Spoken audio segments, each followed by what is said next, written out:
Good morning আমার প্রিয় বন্ধুরা, তোমরা সকলে কেমন আছো? আশা করছি তোমরা যে যেখানেই আছো প্রত্যেকেই খুব ভালো আছো এবং সুস্থ আছো। আমিও বেশ ভালোই আছি। এস ফ্যামিলিতে আরও একটি নতুন ঝলমলে ব্লগে তোমাদেরকে অনেক স্বাগত জানাই। আজ 15ই এপ্রিল, ঘড়িতে সময় এখন সকাল 6টা। তোমাদের সঙ্গে নিয়েই আজকের ব্লগটি এখন থেকেই শুরু করছি। তো এদিকে সকাল সকাল কিন্তু রান্নাঘরের কাজবাজ শুরু করে দিয়েছি। ঘরটা প্রথমে সুন্দরভাবে মুছিয়ে নেব, আর এঁঠো থালা বাসন প্রথমেই কিন্তু কলপাড়ে রেখে এসেছি। তো রান্নাঘরে বসে কিন্তু এঁঠো বাসনকোসন কিন্তু ধোয়া মাজা এসব করি না। তো ছোটোখাটো যে জিনিসগুলো হয় সেইগুলোই কিন্তু এখানে ধোয়া মাজা করি।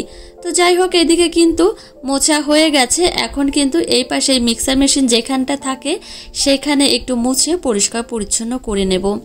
একটা বিষয় কি জানো তো, মাথার মধ্যে যদি কাজের চিন্তা থাকে তাহলে কিন্তু সকাল সকালই ঘুম ভেঙে যায়। তো এদিকে সুন্দরভাবে মুছে পরিষ্কার পরিচ্ছন্ন করব। আর তারপরে কিন্তু আজকে আবার সোমবার, ওই জন্য কাজের একটু তাড়া রয়েছে। সপ্তাহের অন্যান্য দিনের তুলনায় সোমবারটা কিন্তু আমার একটু কাজের চাপ বেশিই থাকে। ওই কারণেই কিন্তু একটু কাজবাজগুলো গুছিয়ে করার চেষ্টা করছি। রান্নাঘরের সমস্ত কাজকর্ম হয়ে গেছে। এদিকে চলে এসেছি বাইরে। এসেই ঠাকুরের বাসনকোসনগুলো সুন্দরভাবে মেজে ঘষে এই যে ধুয়ে নিয়েছি, আর এখন উপর করে রাখছি। তার আগে কিন্তু তুলসী মঞ্চটাও সুন্দরভাবে ধুয়ে মুছে একদম পরিষ্কার করে নিয়েছি। সকালের দিকটায় এইভাবে কাজকর্মগুলো একটু গুছিয়ে করলে কিন্তু সারাটা দিন কাজের চাপ অনেকটাই কম থাকে। তো সোমবারে এমনিতেই কিন্তু কাজের একটু তাড়া থাকে আমার, ওই কারণেই সকাল থেকে কাজগুলো একটু গুছিয়ে করার চেষ্টা করি। এখন দেখো, এই যে স্থলপদ্ম ফুল ফুটছে, এই ফুলগুলো বেশিরভাগ দুর্গাপুজোর সময় ফোটে, কিন্তু এখন ফুটছে আর পুজো দিতে কিন্তু বেশ ভালো লাগে। আর স্থলপদ্ম ফুল আমার এমনিতেও খুব ভালো লাগে। কথা বলতে বলতে অনেকটা দূরেই কিন্তু এগিয়ে গেছি। তো এদিকে কুলেখাড়া শাকগুলো সুন্দরভাবে ধুয়ে পরিষ্কার পরিচ্ছন্ন করে নিয়েছি। এখন ছুরি দিয়ে কেটে একটু ছোট্ট করে নিচ্ছি। এরপরে কিন্তু এই মিক্সার মেশিনের যে বাটিটা রয়েছে তার মধ্যে দেব, তারপর কিন্তু মিক্সার করে নেব। এরপরে একটা ছাঁকনি দিয়ে ছেঁকে নেব, রস কিন্তু তৈরি হয়ে যাবে।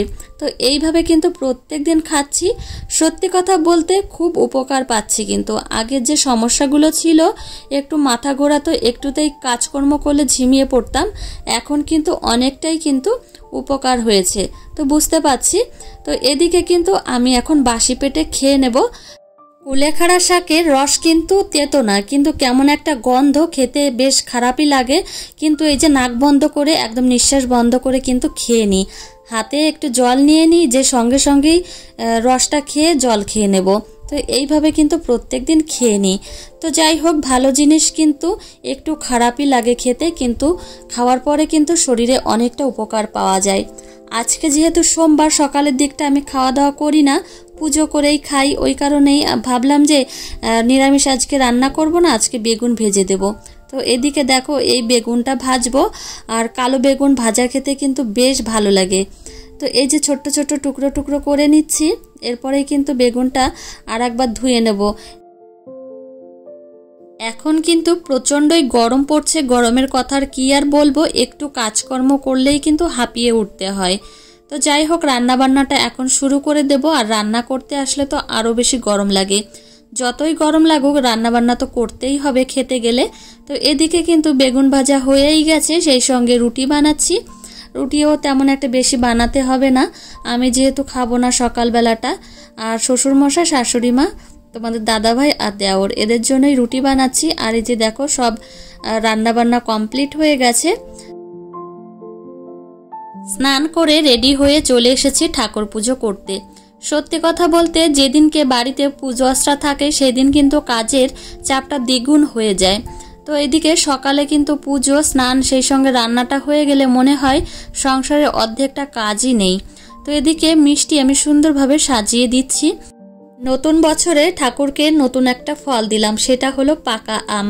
এখনো পর্যন্ত আমরা খাইনি, ঠাকুরকেই প্রথম দিলাম। আর বিশেষ করে দুধ আম কিন্তু ঠাকুরকে প্রথম দিই, তারপরে কিন্তু আমরা বাড়ির সবাই খাই। তো এদিকে ফুল দিয়ে সুন্দরভাবে আসনটাকে সাজিয়ে নিয়েছি। আর গরমের সময় প্রচণ্ড পরিমাণে ফুল ফোটে গাছে, ওই কারণেই কিন্তু আসনটা ফুলে ফুলে ভরে যায়। ঠাকুর পুজো কমপ্লিট হয়ে গেছে। এই যে দেখো লাড্ডুর প্যাকেট নিয়ে চলে এসেছি সোজা রান্নাঘরে। এখন এখান থেকে দুটো লাড্ডু খাবো। সকালে খাওয়া কিন্তু এই লাড্ডু দিয়েই শুরু হবে। আর আরেকটা কথা, লাড্ডু খেতে কিন্তু বেশ ভালোই লাগে, কিন্তু নর্মালি যে লোকাল দোকানে পাওয়া যায় সেই লাড্ডুগুলোর থেকে এই লাড্ডুগুলো কিন্তু অনেকটা ভালো আর ফ্রেশ। এই লাড্ডুগুলো হয়তো হলদিরামের লাড্ডু। তো যাই হোক, লাড্ডু খেয়ে আবার চলে আসলাম রান্নাঘরে। দুটো এই যে মৌসম্বি লেবু এনেছি, মাম্মামকে রস করে খাওয়াবো। তো মৌসম্বি লেবুগুলো কেমন একটা কাঁচা কাঁচা মনে হচ্ছে, তেমন পাকেনি। তো এদিকে আমি রসটা বের করে নেব আর ঝটপট করে মাম্মামকে খাইয়ে দেব। তো ওকে আবার খাইয়ে দুপুরের খাবারটা খাওয়াবো, খাইয়ে স্নান টান করাবো, আবার ওকে ঘুম পাড়াতে হবে। মাথায় অনেকটাই চাপ রয়েছে। তো যাই হোক, এই যে দেখো দুটো লেবুর রস এইটুকুই বেরিয়েছে, তেমন একটা হয়নি। তো কেমন একটু কাঁচা কাঁচা জন্য ওই জন্য অল্প হয়েছে। তো এই যে দেখো এত ফল নিয়ে এসেছে। তো মেয়ে ফল খায় জন্য এত ফল নিয়ে আসে প্রত্যেক দিন, যে একটা ফল খাওয়াবো সেটা শেষ হবে আর একটা আনবে এমন না, মানে আনতেই থাকবে তো আনতেই থাকবে। যাই হোক, বেল এনেছে আর এদিকে কমলা লেবু এনেছে, এগুলো পরে খাওয়াবো। কথা বলতে বলতে ভিডিওটা কিন্তু অনেকটাই এগিয়ে গেছে। যাই হোক, আমি কিন্তু চলে এসেছি ঘরে। এসেই বিছানার চাদরটা তুলে ফেললাম। মাম্মাম টয়লেট করেছে, ওই কারণেই তুলে ফেললাম। আর ঘরটা একটু গোছাবো। আর মাম্মামকে খাটের নিচে নামিয়ে দিয়েছি, কেননা এখন বিছানার চাদরটা পেতে নেব। যে দেখো দাঁড়িয়ে রয়েছে, ওর মাথাটা দেখা যাচ্ছে। তো ও ওপরে উঠলে এত পরিমাণে দৌড়াদৌড়ি ছোটাছুটি করে, ওই কারণে কিন্তু একটু ভয় লাগে। ওই জন্য ভাবলাম বিছানার চাদরটা পেতে নিই, তারপর ওকে তুলবো খাটের উপরে। তো এদিকে এখন আমি এই বিছানার চাদরটা পেতে নেব। একটা কথা তোমাদের বলি, পয়লা বৈশাখের কেনাকাটা কিছু করেছি আমার জন্য, সেইগুলো তোমাদের একটা ভিডিওতে দেখাবো। আর মাম্মামের যেগুলো কিনেছি, মাম্মামকে পরিয়েই ফেলেছি, তোমাদের সঙ্গে দেখানো হয়নি। আর একটা বিষয়, বোনকে বলেছিলাম যে শপিং করে পাঠাতে, তো বোন এখনও পাঠায়নি। ওর মেয়ের শরীর খারাপ জন্য বলল কিছুদিন পরে পাঠাবো। তো ও পাঠাক, তারপর কিন্তু তোমাদেরকে দেখাবো। এখন এমন একটা ব্যাপার হয়ে গেছে, বাচ্চা ছোট যেহেতু যেখানেই বেরোতে যায় না কেন একটু ভয় লাগে। আর একটা বিষয় হচ্ছে যে এখন যে পরিমাণে গরম পড়ছে, বাপের বাড়িতে যেতেই ভয় লাগছে। কেননা এখানে এক অবস্থায় থাকে, ওইখানে গেলে আর এক অবস্থায়, মানে বাচ্চাদের একটা শরীর খারাপের সম্ভাবনা থাকে। ওই কারণেই কিন্তু যেতে ইচ্ছা করছে না। মন চাইছে যে যাই, কিন্তু আবার মন চাইছে যাব না। তো দেখা যাক, যদি যাই তোমরা তো দেখতেই পাবে। তো এদিকে মেয়েকে নিয়ে একটু বসে রয়েছি। মেয়ে তো কখনোই শান্তভাবে একটু কোলের উপর বসে না, শুধুই ছোটাছুটি দৌড়াদৌড়ি করে। তো যাই হোক, মেয়েকে নিয়ে এখন একটু বসে রয়েছি। আর ঘরের কাজ কিন্তু এখনও রয়েছে, তো সেই কাজগুলো করতে হবে।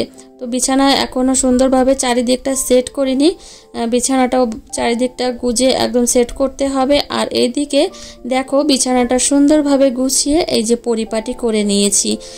একজন দিদিভাই আমাকে কমেন্ট করেছিল, দিদিভাইটার নাম আমার তেমনভাবে মনে নেই।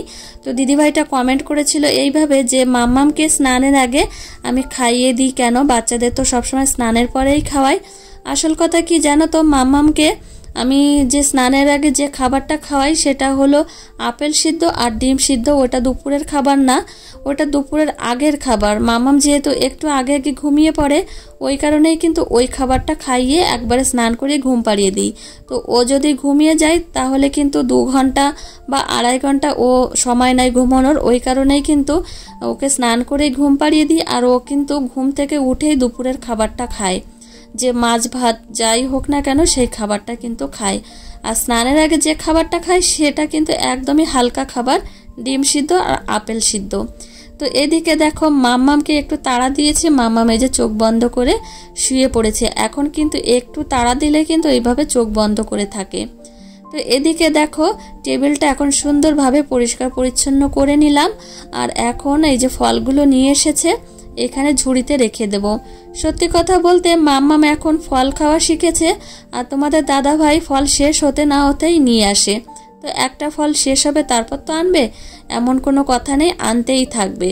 তো এদিকে বিছানা চাদরটা কিন্তু এখন এই গামলার মধ্যে রেখে দিচ্ছি। আমার যেহেতু স্নান হয়ে গেছে, এখন সম্ভব না যে বিছানার চাদরটা কেচে দেব, কালকে সকালে কেচে দেব। ঘরের কাজকর্ম কমপ্লিট করে মাম্মামকে কিন্তু তেল মালিশ করিয়ে দিয়েছি। তারপর কিন্তু এই যে 20 মিনিট পরে মাম্মামকে স্নান করিয়ে নিয়ে আসলাম। এখন কিন্তু ওকে রেডি করাবো। তো তো একটা বিষয় কি জানো তো, মাম্মাম যখন ঘুমিয়ে পড়বে তখন কিন্তু সংসারের আজ যে সমস্ত কাজবাজ আছে সেগুলো কিন্তু এক এক করে কমপ্লিট করা যায় নিশ্চিন্ত মনে।